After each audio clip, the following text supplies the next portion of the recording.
Shalom y bienvenidos de vuelta a Israel con Aline. Hoy estamos en la ciudad bíblica de Ashdod, la ciudad de los gigantes anaquitas, donde estuvo el Arca de la Alianza, y la ciudad que recibió una terrible plaga y castigo de Dios. Vamos a conocer a fondo la historia y la arqueología de este lugar y tratar de entender por qué los arqueólogos no quieren excavar en el sitio donde estuvo el arca. Entonces, si están preparados, vamos a empezar.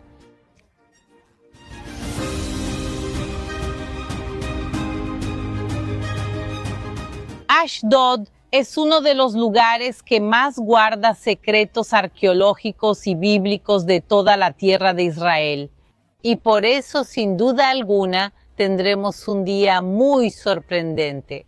Y para hacer este recorrido con nosotros, tenemos un invitado más que especial, mi papá, el Dr. Jorge.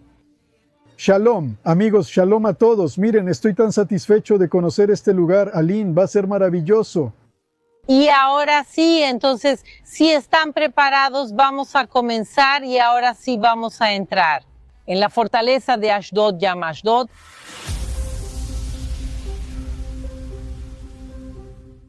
Actualmente, Ashdod es la quinta ciudad más grande de Israel. Es una ciudad moderna y vibrante, pero que guarda un pasado gigantesco. Es increíble, Aline. Esta ciudad fue fundada hace 3.800 años por los cananeos. Y aparece 20 veces en la Biblia, tanto con el nombre de Ashdod como también en el Nuevo Testamento. Aparece como Azoto. Y vamos a aprovechar que estamos aquí, en las ruinas, para empezar a entender la historia de este lugar desde su inicio. Ashdod fue fundada hace mucho tiempo como ciudad portuaria. Estamos aquí, a la orilla del mar Mediterráneo. La primera vez que la ciudad aparece en la Biblia es justamente en el libro de Josué, cuando las 12 tribus están ahora conquistando activamente la tierra prometida. Ellos habían salido de la esclavitud de Egipto, pasado 40 años vagando en el desierto y ahora que también cruzaron el río Jordán. Tienen que conquistar la tierra de todos los pueblos que vivían aquí y uno de esos grandes grupos que vivían aquí eran precisamente los Anaquins, los gigantes. Sin embargo, Josué, a pesar de toda la capacidad militar que tenía, no logra vencer a todos los Anaquins. La Biblia nos cuenta que quedan 3 enclaves de Anaquins en toda la tierra. En ese tiempo Josué fue y eliminó a los Anaquins. Regiones montañosas de Hebrón, de Debir, de Anab y de todas las montañas de Judá y de todas las montañas de Israel. Josué los destruyó completamente junto con sus ciudades. Ninguno de los anaseos sobrevivió en la tierra de los hijos de Israel. Solamente en Gaza, Gat y Ashdod permanecieron. Vean esto, en solo 3 ciudades de la tierra prometida quedan anaseos. Aquí en Ashdod, en Gaza, que está cerca de aquí, a 30 kilómetros al sur, siguiendo por la costa. Y la tercera ciudad es Gat, que es la ciudad de donde justamente algunas décadas después sale Goliat. Y la Biblia nos cuenta la estatura gigantesca que él tenía, pero ¿quiénes eran estos gigantes? La Biblia habla de 3 razas gigantescas, la primera de ellas, los Refaín, y ellos vivían en la región de Bashán. Es lo que hoy en día llamamos las colinas del Golán, y las excavaciones arqueológicas en esa área realmente encontraron estructuras gigantescas como el Galgal Refaim, el Círculo de los Gigantes, que incluso ya mostramos aquí en el canal. Esa construcción gigantesca tiene 160 metros de diámetro. 42,000 piedras fueron usadas en su construcción y es justamente del período del bronce. Y la segunda raza gigantesca eran los Nefilim, que son un grupo antediluviano extremadamente misterioso. Sabemos poco sobre ellos y la información que tenemos proviene principalmente del libro de Génesis. En aquellos días había Nefilim en la tierra y también después, cuando los hijos de Dios se unieron a las hijas de los hombres y ellas les dieron hijos. Ellos fueron los héroes del pasado, hombres de renombre. Eso que escuchamos fue antes del diluvio, pero vemos que también los 12 espías relatan su encuentro con los Nefilim y difundieron entre los israelitas un informe negativo acerca de esa tierra, dijeron. La tierra a la que fuimos en misión de reconocimiento devora a los que viven en ella. Todos los que vimos son personas de gran estatura. También vimos a los Nefilim, los descendientes de Enac, y a nuestros propios ojos éramos como langostas, y así también éramos ante sus ojos y para aquellos que quieren profundizar en los estudios de los Nefilim. Hay más relatos, sin embargo, en libros apócrifos, en el libro de Enoc, en el libro de los jubileos y en el libro de los gigantes. Encontrado entre los pergaminos Y la tercera raza, el tercer grupo eran los anaquines, que también tienen orígenes muy misteriosos. Sabemos que ellos son descendientes de Enaque, pero también hay teorías que dicen que tal vez fueran descendientes de los Nefilim, pero que de alguna manera lograron sobrevivir al diluvio. Pero realmente no tenemos cómo saberlo. Lo que sí sabemos es que tenían un poder militar muy grande aquí en Ashdod, que lograron repeler los ataques de Josué. Pues toda esta área, según la Biblia, fue destinada a la tribu de Judá, pero la tribu de Judá nunca logró expulsar a los cananeos de aquí. Y por eso la frontera pasaba a kilómetros. ¿Cuántos kilómetros de distancia en esa dirección? Quizá te preguntas por el frasco que llevo en el cuello. Lleva tierra del monte del templo y la historia bíblica conmigo. En 1999, esta tierra fue desechada ilegalmente para borrar nuestro pasado, pero los arqueólogos la rescataron con el proyecto de cribado del monte del templo. Puedes ser parte de esta historia y apoyar su labor. Escanea el código QR o revisa el enlace de abajo para un regalo de vacaciones inolvidable.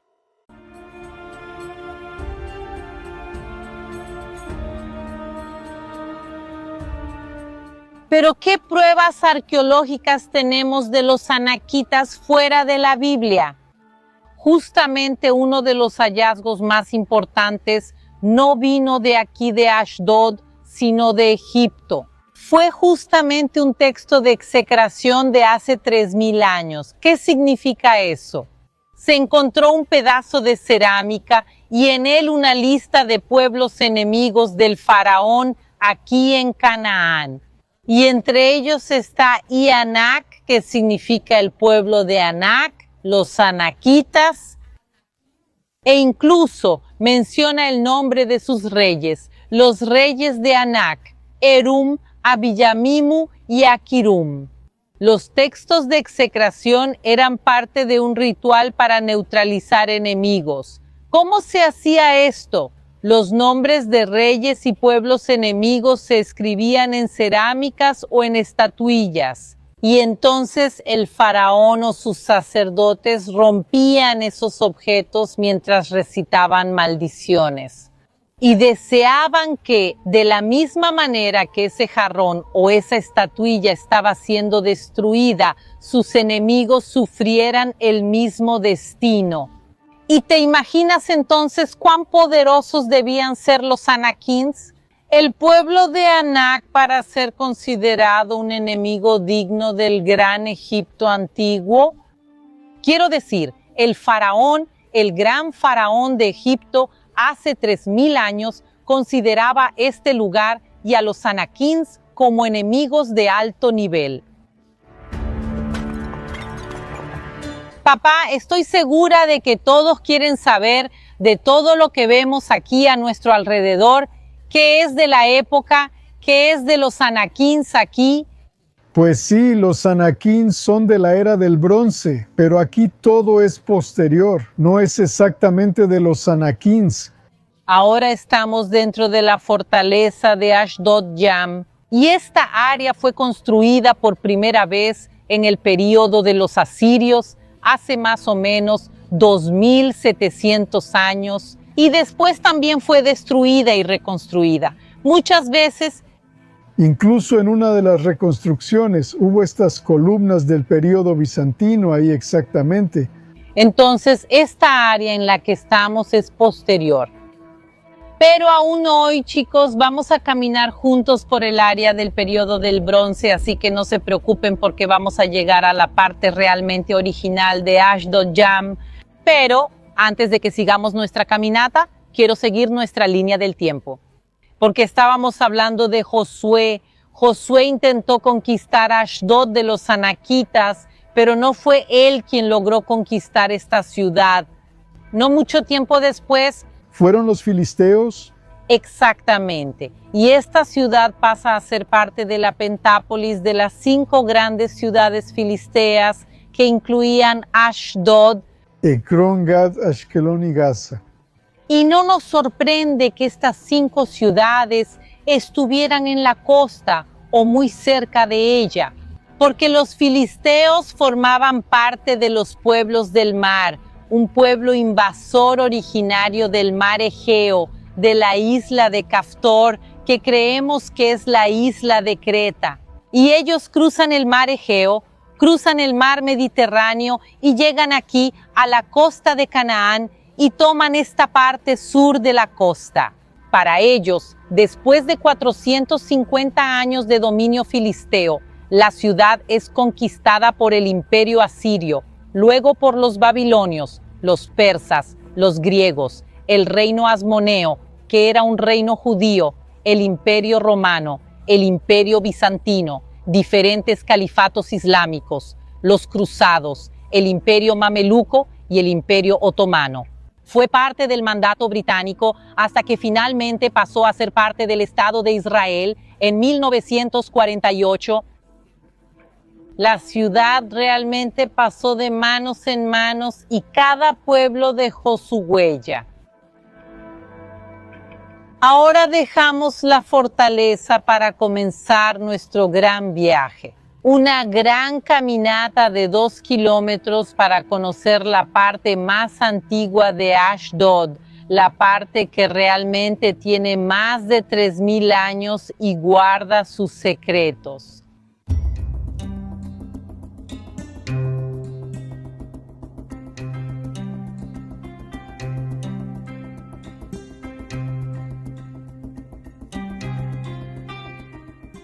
Dejamos atrás la fortaleza, pero quiero que noten algo muy impresionante, toda esta área a nuestro alrededor que está completamente despejada. El gobierno prohíbe aquí cualquier tipo de construcción, hay algunos senderos marcados para caminar, algún otro lugar para sentarse, pero está completamente prohibido construir aquí. Esto nos llama aún más la atención. Si miramos lo que hay a nuestro alrededor, vean, alrededor de nosotros está la ciudad moderna de Ashdod, la 5ª ciudad más grande de Israel, con grandes rascacielos. Sin duda alguna, esta área sería sumamente valorada para la construcción. Primero estamos en Ashdod, en esta gran ciudad. Estamos al lado de uno de los puertos de aguas profundas más grandes de Israel, un lugar sumamente importante para importaciones y exportaciones. Y claro, estamos al lado del mar Mediterráneo. Imaginen cuánto valdría aquí una casa o un departamento frente al mar con vista al mar Mediterráneo. Pero hay un motivo muy especial por el que el gobierno no permite la construcción aquí en esta zona. Y ese motivo también está conectado con la historia, con el pasado de Ashdod. Vamos, ahora estamos en una zona marcada en rojo. Como pueden ver, esto se llama la ruta de las antigüedades. ¿Por qué? ¿Dónde está Ashdod bíblica, Ashdod de la época del hierro y del bronce? Exactamente debajo de nuestros pies. Y todas las personas aquí, el gobierno sabe que la ciudad está aquí, enterrada, debajo de estas colinas de arena, debajo de esta vegetación. Sin embargo, este lugar no ha sido excavado. Como podemos ver, prácticamente todo está de esta manera natural. Y vean con lo que se excavó allá en la fortaleza, cuántas cosas se encontraron. Y aquí, por todos los lugares donde caminamos, también podemos ver arqueología. Miren aquí. ¡Wow! Había una puntita saliendo hacia afuera. Aquí, al tomarlo, encontramos un pedazo mucho más grande. Chicos, aquí es un pedazo de cerámica. Y hay una buena probabilidad de que esto sea del periodo de bronce o del periodo de hierro. ¿Y por dónde caminamos aquí en esta área? Vemos la arqueología de la ciudad, de los cananeos, de los anaseos que vivían aquí y también de los filisteos. Y por eso vamos a seguir caminando para mostrarles la verdadera Ashdod bíblica. Pero esto tenemos que dejarlo en el lugar. Toda la arqueología pertenece a Israel. Noté algo aquí al lado del camino y necesito mostrárselos porque es el ejemplo perfecto de la arqueología de este lugar. Aquí podemos ver varios pedazos de cerámica y pueden notar cómo realmente están incrustados en la tierra. Se puede ver claramente que esto es cerámica antigua. Miren aquí, chicos, miren aquí. ¿Vieron todo esto aquí, chicos? Son pedazos de cerámica antigua y lo entendemos. Entonces, si cavamos en esta área aquí, realmente vamos a encontrar mucho más. Esto es solo, literalmente, lo que está brotando de las profundidades de Ashdod.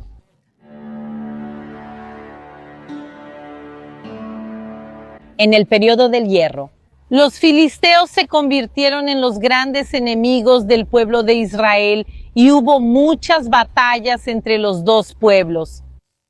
Sin embargo, una batalla determinante fue la batalla de Ebenezer, y quienes ganaron la batalla de Ebenezer fueron los filisteos. El pueblo de Israel regresó a casa en shock, pensando en lo que había sucedido.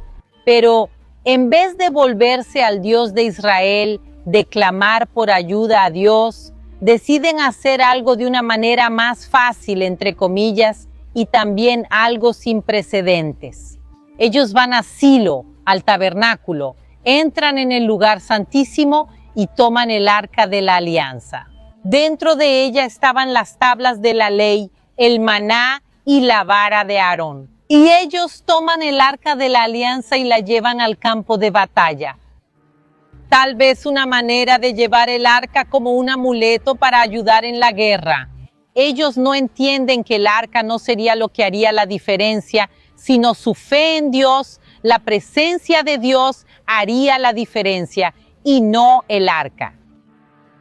Y de nuevo hay un gran combate, la segunda batalla de Ebenezer, esta vez con el arca. ¿Y quién la gana? Otra vez los filisteos. Pero una victoria aún más devastadora para Israel. Más de 30,000 soldados israelitas mueren en batalla, entre ellos los 2 hijos de Elí, el sumo sacerdote que cuidaba el santuario en Silo. Y lo peor de todo, el arca de la alianza fue robada por los filisteos y ellos la llevan a Ashdod. Sí, a Ashdod, ahora estamos en Ashdod. Justo en esa época, y más específicamente llevan el arca dentro del templo de Dagón. Los filisteos tomaron el arca de Dios y la colocaron en el templo de Dagón junto a la imagen de Dagón. Cuando los habitantes de Asdod se levantaron temprano a la mañana siguiente, vieron que Dagón estaba caído con el rostro en tierra. Delante del arca del Señor, ellos tomaron la imagen de Dagón y la pusieron de nuevo en su lugar, levantándose de madrugada. A la mañana siguiente, Dagón estaba caído de bruces delante del arca del Señor. La cabeza de Dagón y sus manos estaban cortadas, solo su tronco estaba entero. Gracias a este relato bíblico tan detallado, sabemos que el arca estuvo dentro del templo de Dagón, aquí en Asdod. ¿Y dónde está ese templo? Sin duda alguna, en esta área donde estamos, por donde caminamos, aquí vemos pruebas de la arqueología. Miren esto aquí, estamos viendo aquí una piedra perfectamente cuadrada. Esto no es producto de la naturaleza, sin duda alguna. Esta piedra fue cortada y tallada por manos humanas e indica la presencia de grandes construcciones en esta área. Entonces, en algún lugar aquí alrededor de nosotros estuvo el templo de Dagon y el Arca de la Alianza. Sin embargo, solo los arqueólogos excavando aquí podrán revelarnos el lugar exacto.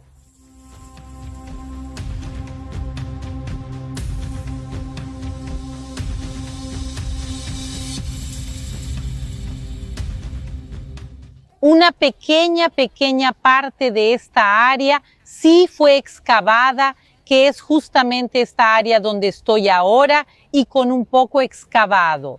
Vean ya lo que empezó a brotar aquí, lo que empezó a ser descubierto. Y la pregunta que tenemos que hacernos es, si excavamos, ¿hay alguna posibilidad de encontrar el arca?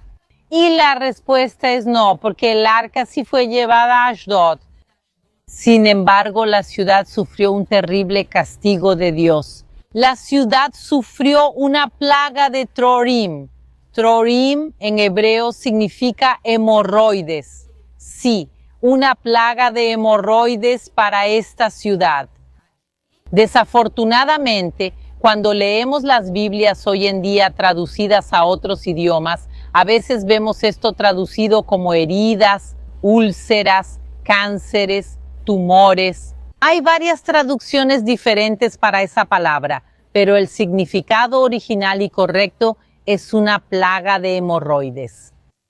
Siendo bonito o no, esa es la verdad, y la ciudad realmente quedó aterrorizada.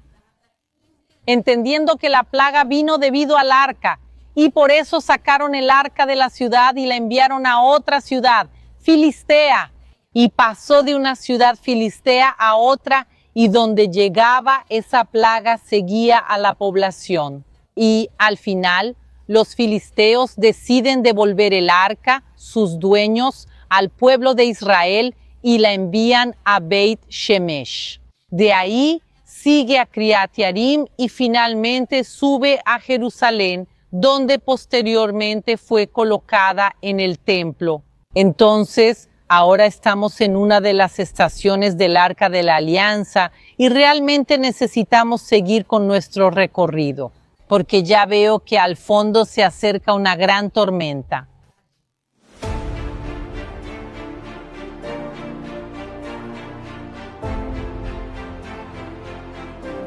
Bueno, amigos, empezó a llover y diferente de lo que sentimos con la lluvia en Brasil, aquí la lluvia es una bendición de Dios en esta zona desértica. Durante muchos meses del año nos sentimos satisfechos, nos mojamos, pero no nos quejamos. Sin duda alguna, la lluvia aquí en Tierra Santa es una bendición, y haga lluvia o haga sol. Estamos aquí para mostrarles toda la arqueología de Israel de norte a sur, y de lo que vamos a hablar ahora. Es una historia que ocurrió aquí con Felipe. ¿Te acuerdas que Felipe era evangelista? Exactamente, Felipe el evangelista. Él viaja por diferentes lugares aquí en la tierra para evangelizar. ¿Puedes ponerte la capucha ahí? Puedes ponerte la capucha. Él viaja por diferentes lugares de Israel para evangelizar. Él bautiza al eunuco y después de eso está escrito que va a Azoto, otra vez. Es otro nombre para Ashdod y él viene aquí a evangelizar en esta ciudad. Quiero decir, este es uno de los primeros lugares de toda la Tierra Santa, fuera de Galilea, fuera de Jerusalén, que recibe el Evangelio. Y mencionamos que poco de este lugar ha sido excavado, pero sí se excavaron algunas cosas del periodo romano, de la época de Felipe. Y justamente las tenemos aquí. Padre, ¿puedes identificar qué estructura es esta? Debe ser una tumba, esto exactamente. La gente puede venir aquí, súbanse también con nosotros para mostrar. Estamos viendo aquí tumbas y estructuras funerarias. Pueden ver aquí la entrada original, pero está sellada, cerrada, porque la idea era que la persona entraba y ya no necesitaba salir. Y aquí vemos una estructura funeraria doble. Vemos estas estructuras que son justamente del periodo romano y bizantino. Y por eso quiero cerrar la historia de Ashdod en este lugar, porque veo que hay un giro histórico y bíblico. La ciudad comienza como una ciudad que enfrenta al pueblo de Israel. Josué no logra conquistar la ciudad. Los anaquitas siguen viviendo aquí. Después pasa a ser una ciudad de los filisteos, los grandes enemigos del pueblo de Israel. Nación tras nación va pasando y conquistando este lugar, dejando su huella. Aquí estuvo el Arca de la Alianza y como consecuencia la plaga de hemorroides que ocurrió aquí. Pero la ciudad termina su historia en el periodo bíblico como una ciudad de evangelización y una ciudad que se convierte. Ashdod pasa en el periodo bizantino a ser una ciudad cristiana. Incluso una de las últimas excavaciones arqueológicas que se hizo fue fuera de esta área. Aquí, un poco más hacia el interior de la ciudad, se encontró una iglesia bizantina, es decir, en el primer periodo cristiano de Israel ya había una iglesia aquí. Entonces, realmente vemos cómo esta ciudad, que comenzó enfrentando al Dios de Israel, recibiendo plagas del Dios de Israel, termina convirtiéndose y transformándose en un lugar cristiano. Pero la duda que tengo es, ¿por qué solo yo me estoy mojando y tú no? Entonces, chicos, por fuerza mayor la lluvia, vamos a interrumpir nuestra grabación de hoy. Pero espero que les haya gustado conocer un poquito más de la ciudad bíblica de Ashdod. Shalom a todos, chicos, shalom. Y nos vemos en la próxima.